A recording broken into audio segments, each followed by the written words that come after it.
Bismillahirrahmanirrahim. Assalamualaikum dear students. I am Kaisar Israr and you are watching our YouTube channel Al Wajid Academy of Sciences.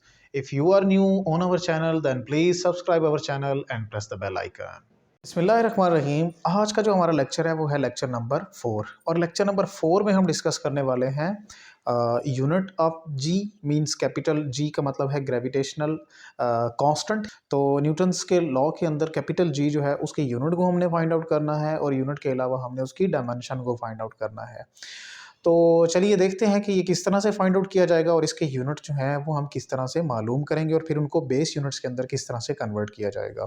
गौर से सुनिएगा कि हमारे पास एक formula होता है, यहाँ पे हम डायरेक्ट सोल्यूशन लेकर चलेंगे। सोल्यूशन में हम लिखेंगे अकॉर्डिंग टू लॉ ऑफ या न्यूटन्स लॉ ऑफ ग्रेविटेशन। आप लिख सकते हैं लॉ ऑफ ग्रेविटेशन।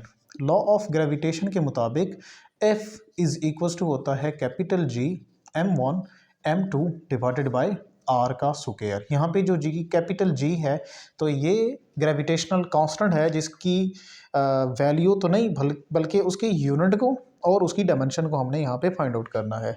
उसकी वैल्यू वैसे भी आप जानते हैं ये होती है 6.67 इंटू 10⁻⁻11 न्यूटन मीटर स्क्वायर पर किलोग्राम स्क्वायर। तो उसको फाइंड आउट नहीं करना बल्कि हमने जस्ट इसके यूनिट और इसकी डायमेंशन को फाइंड आउट करना है।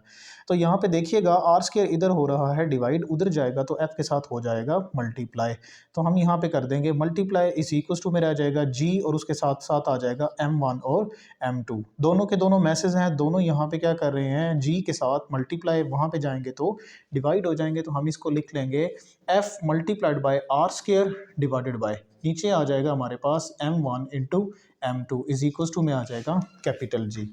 उसके बाद हम क्या करेंगे, गौर से देखिएगा, हम यहाँ पे उनके यूनिट्स जो है उसको लिखते जाएंगे। फॉर एग्जांपल यहाँ पे फोर्स जो है उसका यूनिट होता है न्यूटन, तो हम N लिख देंगे कैपिटल।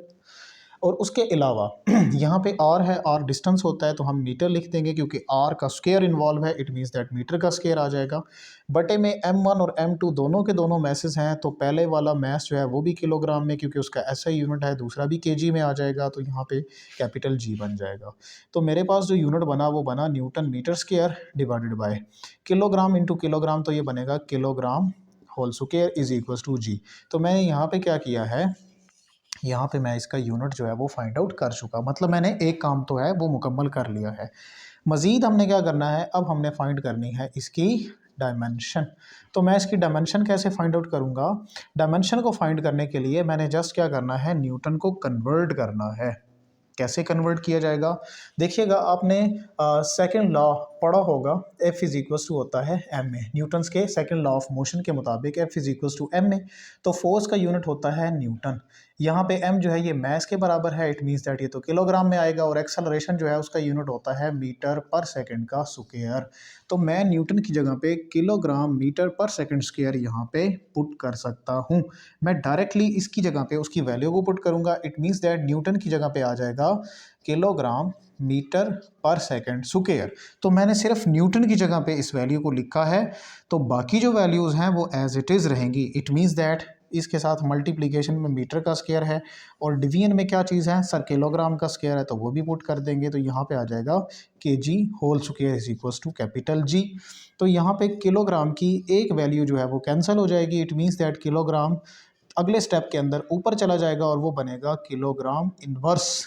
मीटर और मीटर का स्क्वायर आपस में मल्टीप्लाई होंगे तो ये बनेगा मीटर का क्यूब, और उसके अलावा second inverse square is equal to में आ जाएगा कैपिटल G।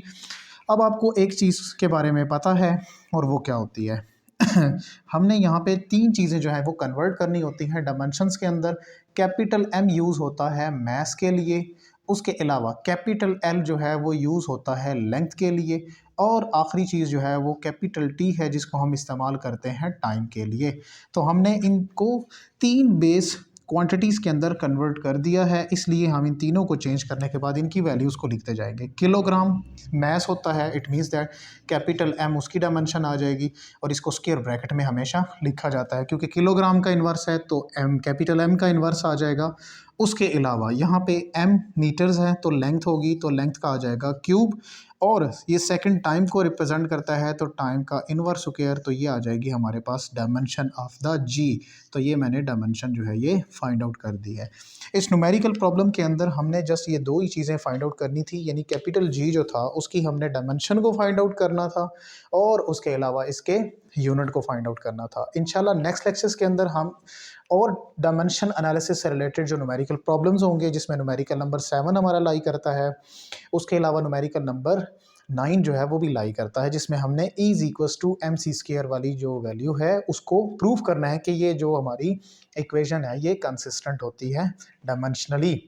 तो इन चीज़ों को इंशाल्लाह नेक्स्ट लेक्चर्स के अंदर हम प्रूव कर देंगे।